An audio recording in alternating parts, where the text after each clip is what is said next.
Florida, once hailed as paradise, is now home to a crisis most tourists never see. Beyond the palm trees and pastel skylines, a quieter war is being waged. It's not fought with weapons, but with policies, price tags, and silence. Tens of thousands of Floridians, families, veterans, working parents, retirees are now living in cars, tents, or in shelters stretched beyond capacity. And as homelessness rises, the state's response has raised eyebrows. Bans on sleeping in public spaces, restrictions on feeding the unhoused, and increasing efforts to clear visible encampments ahead of high-profile events. To some, it's about order. To others, erasure. This documentary steps into the gap between the Florida we sell and the Florida we silence. It's a story about people who once had homes, people who worked, served, paid taxes, and how quickly that stability can unravel in a system that looks the other way. This isn't a story of despair. It's a wake-up call. Because in one of America's wealthiest states, the question isn't why so many are homeless. The real question is, how many more are just one crisis away from joining them? As usual, this is not a pessimistic warning, but a perspective reflecting multiple sources to help the community understand better and prepare proactively. Are you ready to explore the dark side of the most vibrant and luxurious city in America? Let's start right now. When people picture Florida, they imagine postcards, white sand beaches, clear turquoise water, theme parks, palm trees swaying in the breeze. It's the backdrop for honeymoons, retirement dreams, and family vacations. But behind that glossy image, another Florida exists. One that's hidden behind fences, beneath overpasses, and in the shadows of multi-million-dollar resorts. I didn't ask for this life. Yeah. I worked, I had a career, Okay. and I had children and a husband, and I got a brain tumor. They're more worried about people being homeless and where they're living at than people committing crimes. Walk just 3 blocks off the tourist path in Miami or Orlando, and you might find yourself in an entirely different world. Not a vacation postcard, but a patchwork of tents, folding chairs, shopping carts, and weather-worn blankets. Florida ranks among the top 3 states in the US for homelessness. More than 31,000 people live without stable shelter, and that number is growing each year. And this isn't just about skid rows or chronic hardship. It's about working families living out of cars, retirees priced out of the homes they lived in for decades, young people couch surfing just to stay in school. Some say it's the price of growth. Tourism has boomed. Real estate values have soared. Luxury condos line the coast where affordable motels used to stand. But while cities celebrate record-breaking development, rent across Florida has skyrocketed by over 30% in just 3 years, outpacing wages, assistance programs, and basic human dignity. As wealth moves in, long-time residents are pushed out. And when people fall through the cracks, it's not just about where they sleep. It's about how society treats them once they're down. In Florida, ordinances have been passed that fine or arrest people for sleeping in public spaces, even when there's nowhere else to go. Some cities restrict churches and volunteers from distributing food without permits. In places designed for rest, comfort, and beauty, thousands of people are struggling just to survive another day. Meanwhile, the beaches stay clean, the photos stay perfect. But ignoring doesn't make it disappear. In truth, these two Floridas are not so separate. The line between them is thinner than we think. Because in a state where the cost of living keeps rising and support systems keep shrinking, the gap between them and us is closing. And for some, all it takes is one emergency to fall through the cracks forever. Florida's homelessness crisis isn't just measured in numbers. It's written into the lives of thousands of people who once believed they were safe. They worked, they saved, they planned for the future. But today, they're on sidewalks, in cars, and under bridges. Not because they gave up, but because life gave way beneath them. Take the 63-year-old former school assistant who spent decades helping children cross the street safely. After her husband passed and her rent doubled, she could no longer make ends meet. She now lives in her old sedan, parked behind a grocery store, eating canned soup and reading by flashlight. Her pension wasn't enough to keep the roof over her head, but it was just enough to disqualify her from aid. Or the 19-year-old who aged out of foster care and tried to work full-time while studying community college. But between rising tuition, gas prices, and inconsistent hours, he couldn't keep up. He dropped out, lost his apartment, and now rotates between friends' couches, hoping to stay just one more week. Where do you sleep at night? Wherever I lay my head is home. Something and you come to nothing. I worked all my life. I worked from working for jobs, making good money. These stories don't make headlines. They rarely go viral.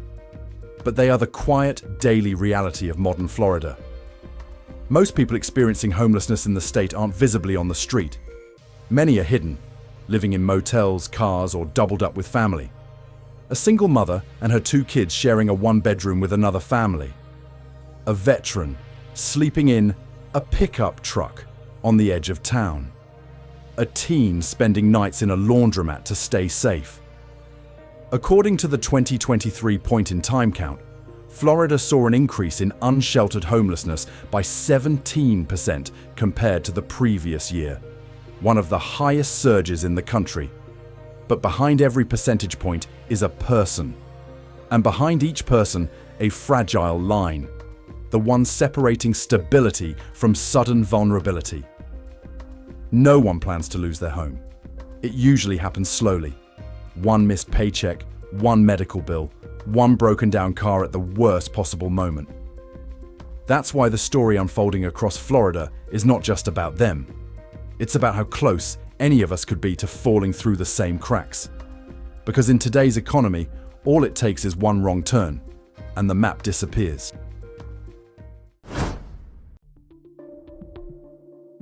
In many cities across Florida, homelessness is not just a hardship. It's increasingly being treated as a violation. You know, with no counseling, no therapy, no nothing, and No. Saying I want to be happy, that's all I want really, and have my own family, someone I love, someone that loves me. Recent years have seen a rise in local ordinances that restrict where people without housing can sleep, rest, or even exist in public spaces. Sidewalks, parks, beaches, overpasses. These places, often the last remaining refuge for those with nowhere else to go, are now off limits in many counties. The reasoning, according to city officials, is about maintaining public order, cleanliness, safety, a better image for tourism. But for those living through it, the message is painfully clear. Survival itself has become a risk. Some Florida municipalities have banned sleeping in vehicles overnight. Others fine individuals for erecting tents or temporary shelters on public land. In one well-known case, a city in South Florida passed an ordinance making it illegal to store personal belongings in public spaces, effectively criminalizing backpacks and sleeping bags. For those who are already struggling, these penalties don't offer a way forward. They simply add pressure to an already impossible equation. You get ticketed for sleeping on the beach, but have nowhere else to go. You miss court because you don't have transportation. And suddenly, there's a warrant. And the cost. It's not just financial, it's human. One former warehouse worker, now living under a bridge in St. Petersburg, shared, "It's not just being broke. It's feeling like you're being pushed further out every day, like your presence alone is a problem." He keeps his belongings in a plastic bin with wheels and moves every few hours to avoid complaints. He hasn't committed a crime, but every day he lives in fear of being treated like he has. Law enforcement officers, for their part, are often caught in the middle. Many don't want to penalize someone for simply sleeping in a public space. But when policies require enforcement, options become limited. There's nowhere to direct them, said one officer in Miami-Dade County. "The shelters are full. The waiting lists are long. We're not solving anything. We're just shifting people from one block to the next." This isn't a problem unique to Florida, but in a state that draws millions in tourism revenue each year, the contrast feels sharper.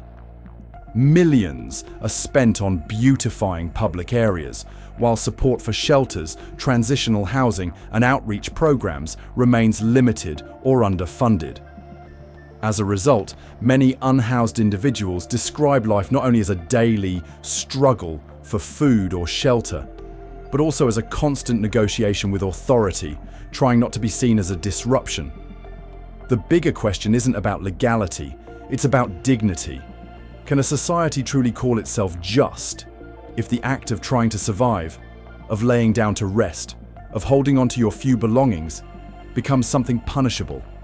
Because at that point, the crisis is no longer just economic. It's about who is allowed to exist and who gets quietly moved out of view. Florida's homelessness crisis isn't only about those you visibly see sleeping on sidewalks. There is an entire layer of people, often overlooked, who work full-time but still don't have homes.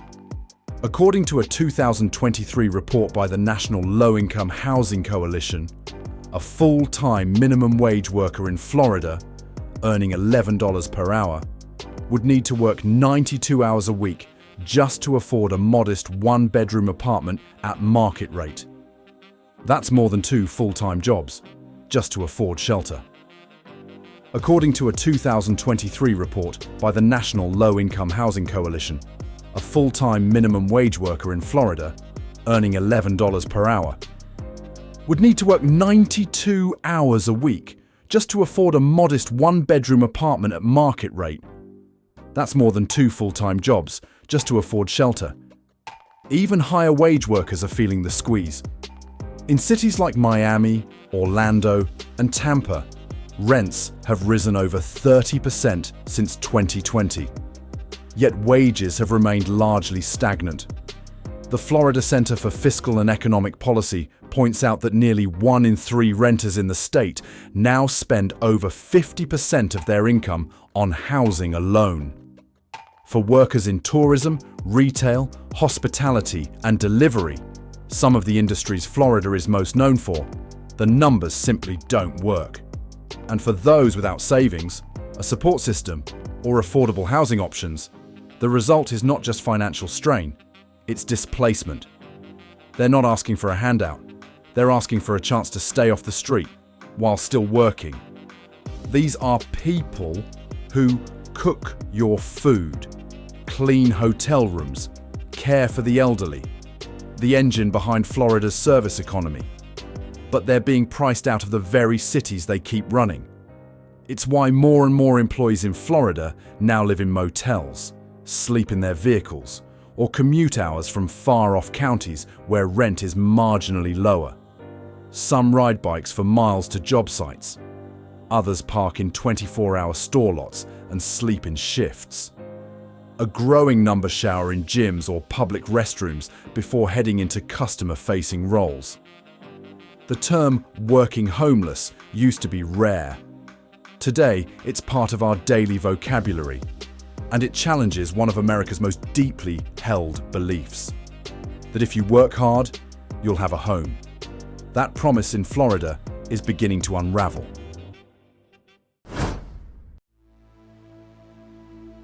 In a state that welcomes millions of tourists and generates billions in revenue, you'd expect some kind of safety net to protect those who fall on hard times. But for many in Florida, that net is barely holding together, and for others, it's already gone. Federal programs like SNAP, food assistance, and Medicaid still exist, but qualifying is harder than ever. Many full-time workers earn just above the threshold, too much to receive aid, but too little to stay afloat. They're caught in what advocates call the working poor trap. According to the Florida Policy Institute, nearly 1 million residents were at risk of losing access to Medicaid during 2023 eligibility reviews. Meanwhile, housing assistance waitlists stretch for years, if they're open at all. In places like Orlando or Miami-Dade, the chance of getting a housing voucher today is almost zero unless you're in a crisis. And even then, the list is long. In theory, shelters are the backup plan. But in practice? In Miami-Dade, most shelters report being at or near capacity year-round. In Orlando, there are times when families are told to wait days or weeks for an open bed. In Broward County, there aren't enough spaces to keep parents and children together. Some are offered shelter, but only if they separate. So what happens to the ones left outside? They try again tomorrow, or move to another county, or simply sleep in their car and hope it doesn't get towed. Mental health services, too, are in short supply. Florida ranks among the lowest states in per capita public mental health funding, according to national health policy sources. Many counties rely on part-time response teams or outdated referral systems.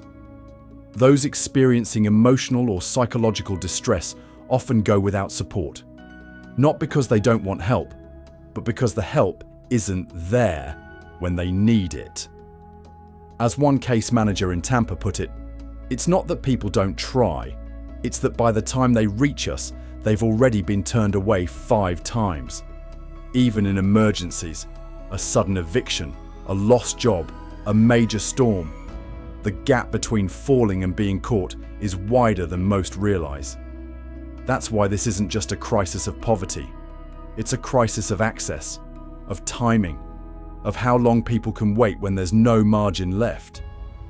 In Florida, a state often praised for its sunshine and growth, there's a shadow many don't see.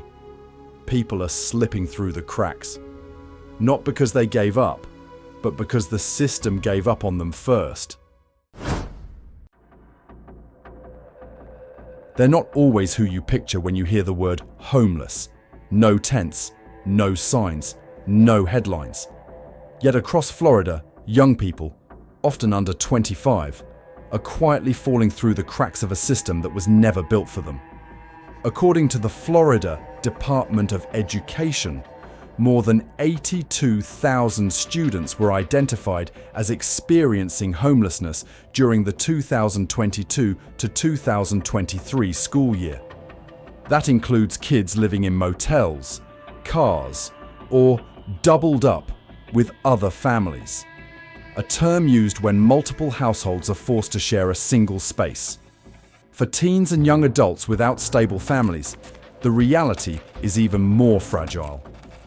After aging out of foster care at 18, many face a cliff, with no income, no housing, and no adult support system. State services exist, but are often underfunded, fragmented, or difficult to access. The result? Thousands of young people sleeping on couches, staying with friends, or resorting to survival on the street. In Miami-Dade County alone, it's estimated that more than 1,000 unaccompanied youth are experiencing homelessness on any given night. Many are LGBTQ+, disproportionately impacted due to family rejection.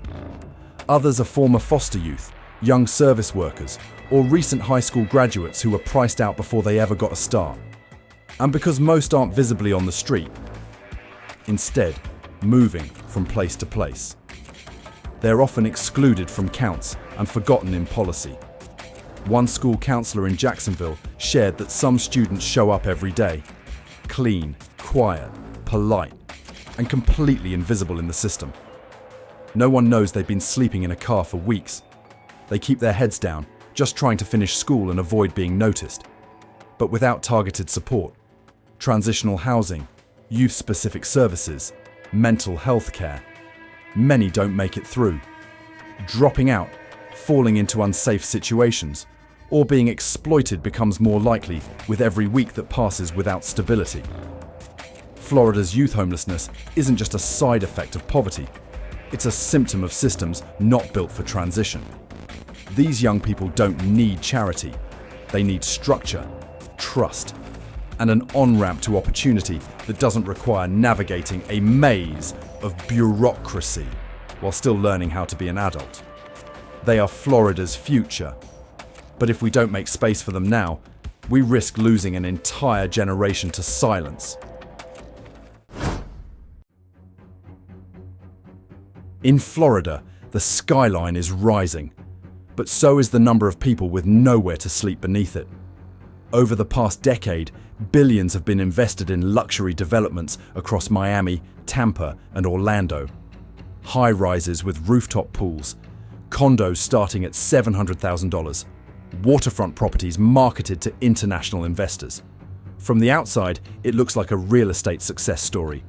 But behind the glossy brochures is a paradox that's hard to ignore.